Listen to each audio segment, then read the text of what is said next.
ఓం నమ శివాయ, శ్రీమాత్రే నమ. మిత్రులకి, శ్రేయోభిలాషులకి, అలాగే నన్నింతగా ఆదరిస్తున్న యూట్యూబ్ ప్రేక్షకులందరికీ కూడా పేరు పేరు ధన్యవాదాలు.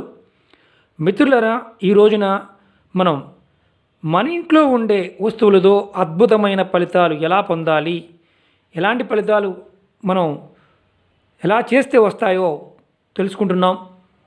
డబ్బులు ఖర్చు కాకుండా మనందరికి మనంగా చేసుకోగలిగే ఉపయోగాలని, ప్రయోగాలని తెలుసుకుంటున్నాం.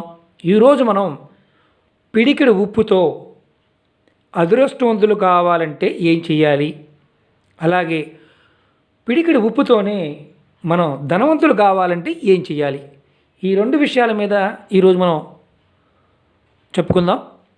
చాలామంది మిత్రులు నాకు మెయిల్స్లో, శ్రీనివాస్ గారు, మా ఇంట్లో మేము చేసుకోగలిగేది ఏదన్నా ఉపాయాలు తెలియచేయండి అని చాలామంది మిత్రులు మెయిల్ చేయడం జరిగింది. మనం ఆల్రెడీ ఉప్పుతో ఉపయోగాలు, ప్రయోగాల గురించి వీడియోలు చేసుకోవడం జరిగింది. ఈ రోజున ఉప్పుతో ఈ విధానంగా చేయడం వల్ల, అంటే మనం అంతకుముందు కల్లుప్పు గురించి చెప్పుకోవడం జరిగింది. ఇప్పుడు మెథడ్ సాల్ట్ కూడా దీంట్లో వాడుకోవచ్చు ఈ ప్రయోగంలో. మిత్రులారా, మీకు నా వీడియోలు నచ్చినట్లయితే కనుక లైక్ చేయండి, నా ఛానల్ సబ్స్క్రైబ్ చేసుకోండి, పక్కనే ఉన్న గంట సింబల్ యాక్టివేట్ చేసుకోండి, 10 మంది మిత్రులకు షేర్ చేయండి. రెండోది, ఇలాంటివి మూఢనమ్మకాలు, ఇలాంటివి వేస్ట్ అనుకునేవారు మాత్రం ఇక్కడితో వీడియో చూడటం ఆపేసి క్లోజ్ చేసేయండి. ఎందుకంటే నమ్మిన వారు మాత్రమే ఇలాంటివి చేసుకోవడం ప్రయత్నం చేయండి. నమ్మకం లేకపోతే ఇలాంటి విషయాల్ని పక్కన పడేయండి. ఎందుకంటే ఇది మన పూర్వీకులు మనకి చాలా అద్భుతమైన విషయాలు, నేచర్లో ఉండే వస్తువులతో ఎలాంటి ఫలితాలు ఇస్తాయో చూడడం జరిగింది. ఆ నేచర్ నుంచి వచ్చినదే ఉప్పు. ఉప్పు మన జీవితంలో భాగం. ఈ ఉప్పుతో ఎన్ని రకాలైన తంత్రమంత్ర ప్రయోగాలు చేస్తారో మీ అందరికీ తెలుసు. ఈ ఉప్పుని మనం వాడుకోవడం వల్ల మనకి ఏదైతే పనులు కావాలో ఆ పనులన్నీ కూడా అవుతాయని శాస్త్రం చెప్తుంది. ఇప్పుడు మనం ఈ ఉప్పుతో ఏ విధంగా చేస్తే ఫలితాలు వస్తాయో తెలుసుకుందాం. ఫస్ట్, మీరు ఎవరైనా సరే మీ ఇంట్లో మీ కుటుంబ సభ్యులు చేస్తున్న పనిని, అలాగే వచ్చే ఆదాయాన్ని ముందే లెక్క వేస్తూ ఉంటారు. ఇంత చేస్తే ఇంత వచ్చేస్తుంది, ఆ పని వల్ల నాకు ఇంత డబ్బు వస్తుంది, ఇంత ధనం వస్తుంది కానీ అని ముందే ఊహల్లో తేలుతూ లెక్కలు వేస్తూ ఉంటారు. ఆ లెక్కలు వేసిన తర్వాత నిజంగా పని స్టార్ట్ అవడం ఆగిపోతుంది, పని ఆగిపోతుంది. తర్వాత చేయాల్సిన దానికంటే కూడా ఆ పనికి ఏదైతే మనం ఖర్చు పెడదాం అనుకుంటామో అంతకన్నా ఎక్కువ డబ్బులు ఖర్చు పెట్టేస్తాం. అలాంటి సమస్య నుంచి బయటపడడానికి మీరు చేయాల్సింది ఏంటంటే, ఏదైనా సరే ఒక శనివారం నాడు మీరు ఉదయాన్నే స్నానం చేసిన తర్వాత ఇలా పిడికిల్లో ఉప్పు తీసుకోండి. ఇలా ఉప్పు తీసుకొని మీరు కుడి చేతిలో తీసుకోండి. ఇది కుడి చేతిలో తీసుకోండి, ఎడమ చేతిలో కాదు, కుడి చేతిలో తీసుకోండి. కుడి చేతిలో తీసుకొని పిడికిలు అలా మూయండి. మీ దేవతా మందిరంలో కానీ, మీ ఇంట్లో ఎక్కడైనా పూజ చేసుకునే ప్రదేశంలో కానీ, దేవుడి పటం ముందు, మీ ఇష్టదైవం ముందు నిలబడి ఇలా పిడికిల్లో ఉప్పు తీసుకొని, దీంట్లో కల్లుప్పు తీసుకోవచ్చు, మెత్తటి ఉప్పు అయినా తీసుకోవచ్చు. చేత్తో ఇలా పట్టుకొని ఒక 5 నిమిషాల సేపు మీ ఇష్టదైవాన్ని మనసులో తలుచుకోండి. 5 నిమిషాల సేపు మీ ఇష్టదైవాన్ని మనసులో తలుచుకోండి. ఏంటంటే, ఏదైతే మీరు చేస్తున్న పని పూర్తవడం లేదు, ఆ పని పూర్తవుతుంది. అలాగే ఏదైతే మనకు తెలియకుండానే మన మీద పనిచేస్తున్న నెగటివ్ ఎనర్జీ ఏదైతే ఉందో అది తొలగిపోతుంది. నెంబర్ 1. నెంబర్ 2, ఇలా మీరు ఎప్పటి నుంచో ఆగిపోయిన పనులు ఉన్నాయి. ఆగిపోయిన పనులు పాయింట్ ఆఫ్ వ్యూలో కూడా మనం ఒక దగ్గరికి వెళ్తున్నాము, డబ్బులు ఇవ్వాలి, రావడం లేదు. అలాగే గవర్నమెంట్ అఫీషియల్స్ దగ్గర ఫైల్స్ ఆగిపోయాయి, అవడం లేదు. వారైనా సరే ఉప్పుని ఇలా చేత్తో పట్టుకొని మీ ఇష్టదైవాన్ని, నాకు ఈ పని కావాలి, ఇది కావాలనుకొని ఉప్పుని ఒక 5 నిమిషాల సేపు చేత్తో పట్టుకొని, ఈ ఉప్పుని మీరు ఏం చేస్తారంటే 5 నిమిషాలు అయిన తర్వాత తీసుకువెళ్ళి షింక్లో కానీ టాయిలెట్లో కానీ పడేయండి. అర్థమైంది కదా? ఉప్పుని, ఇది కళ్ళు ఉప్పు అయినా చేయొచ్చు, ఇలాంటి మెత్తటి ఉప్పు అయినా చేయొచ్చు. ఈ ఉపాయం చేయడం వల్ల ఏమవుతుందంటే, మీరు మీ అదృష్టాన్ని అంటే దురదృష్టం తొలగిపోయి మీ అదృష్టాన్ని మీరు తెచ్చుకోవడానికి అవకాశం ఉంటుంది. ఉప్పుకి అలాంటి శక్తి ఉంటుంది. అంటే ఉప్పు నెగిటివ్ ఎనర్జీని తగ్గించి మనకి పాజిటివ్ ఎనర్జీని బిల్డప్ చేస్తుంది. ఈ తర్వాత చేతులు కడుక్కొని మీ పని మీరు వెళ్ళిపోవచ్చు. ఇది ఒక ఉపాయం. అలాగే మీరు ఎవరైనా సరే ఇంట్లో అన్నదమ్ములు కానీ అక్కచెల్లెళ్ళు కానీ అలాగే భార్యాభర్తలు కానీ ఎప్పుడు ఏదో ఒక గొడవ అవుతూనే ఉంటుందండి. ఇంటి వాస్తు బాగోలేదండి, ఇంటి వాస్తుని బాగు చేసుకునే పరిస్థితి లేదండి, అద్దింట్లో ఉంటున్నామండి, ఏం చేయాలి? మీరు ఏం చేయాలంటే ఇలాంటి మెత్తటి ఉప్పు తీసుకొని మీరు ఉప్పుని ఎప్పుడూ కూడా అంటే ప్లాస్టిక్ కంటైనర్లో కాకుండా గాజు కంటైనర్లో కూడా ప్రయత్నం చేయండి. ఎందుకంటే ప్లాస్టిక్ డబ్బాలో వాడటం వల్ల ఏమవుతుందంటే నకారాత్మక శక్తి తొందరగా మనని ఇబ్బంది పెట్టడానికి అవకాశం ఉంటుంది.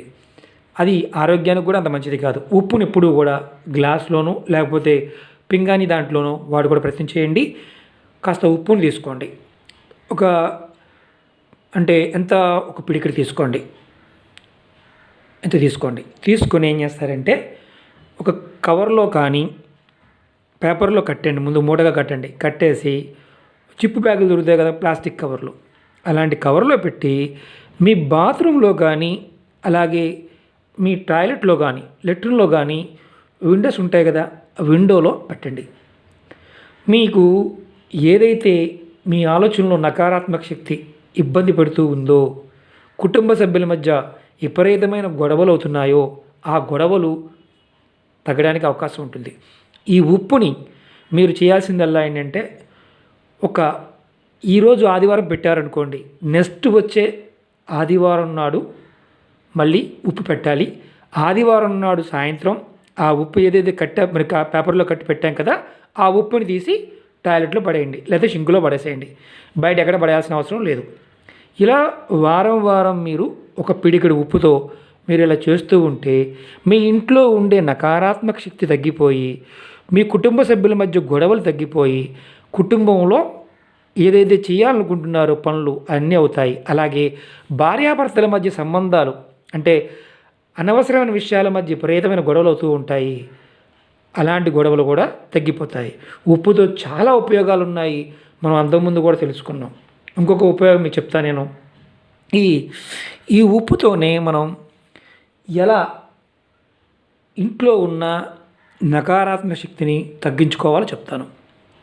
మీరు ఎప్పుడైనా సరే బయటికి వెళ్తున్నారు అంటే కుటుంబం మొత్తం కూడా వేరే ఊరికి కానీ పుణ్యక్షేత్ర దర్శనానికి కానీ వెళ్తున్నారు. మీరు చేయాల్సింది ఏంటంటే మీ ఇంట్లో మీరు ఊరు వెళ్ళే ముందు ఒక గాజు గ్లాస్ తీసుకోండి. గాజు గ్లాస్ అంటే మీకు చూపిస్తాను నేను. ఇప్పుడు ఇది కంటైనర్ చూపిస్తున్నాను. ఒక గాజు గ్లాస్ తీసుకొని దాంట్లో మీరు ఏం చేస్తారంటే సగం వరకు నీళ్లు పోయండి. ఆ నీళ్లు పోసి ఏదైతే సగం 2 అంగుళాలు పోసారనుకోండి, దాంట్లో కొంత ఉప్పుని మెత్తటి సాల్ట్నైనా పర్వాలేదు, లా ఉప్పునైనా పర్వాలేదు, ఒక 2 అంగుళాలు నీళ్ళు పోస్తే 2 అంగుళాలు ఉప్పు వేయండి. ఉప్పు వేసి మీరు ఇంట్లో నుంచి బయటికి వెళ్తారు కదా, మీ గుమ్మం లోపల పక్కన అంటే తలుపు తీస్తే తగలకుండా ఉండే విధంగా ఒక పక్కన పెట్టి వెళ్ళండి. ఎందుకంటే ఏదైనా ప్రమాదాలు కానీ నకారాత్మక శక్తి మిమ్మల్ని ఇబ్బంది పెట్టే అవకాశాలు ఉన్నప్పటికీ కూడా మీరు అలాంటి ఇబ్బంది నుంచి బయటపడతారు. ఇది ఊరు వెళ్తున్నప్పుడు చేసుకోవాల్సిన ఉపాయం. మనం అంతకుముందు కూడా లవంగాల్ని ఉప్పులో వేసి చేసుకుంటే ఫలితాల గురించి డిస్కస్ చేసుకున్నాం కదా. అలాగే ఇది ఊరు నుంచి వచ్చిన తర్వాత ఆ ఉప్పు పోసిన గ్లాస్ ఏదైతే ఉందో దాన్ని షింక్లో కడిగేసేసుకోండి. మళ్ళీ గ్లాస్ మామూలుగా వాడుకోవచ్చు. ఇంకొక ఉపాయం చెప్తాను మీకు నేను. ఈ ఉపాయం ఏంటంటే భార్యాభర్తల మధ్య అనవసరమైన విషయాలకి గొడవలు అవటం, అంటే ఆర్థిక విషయాలు కాకుండా వేరే వాళ్ళ అంటే మీ అమ్మ అలా, మీ నాన్న ఇలా, లేకపోతే మీ అక్క ఇలా, మీ చెల్లి ఇలా, మీ అన్నయ్య ఇలా, మీ తమ్ముడు ఇలా, ఇలాంటి విషయాలతో గొడవలు వస్తుంటాయి కొంతమందికి.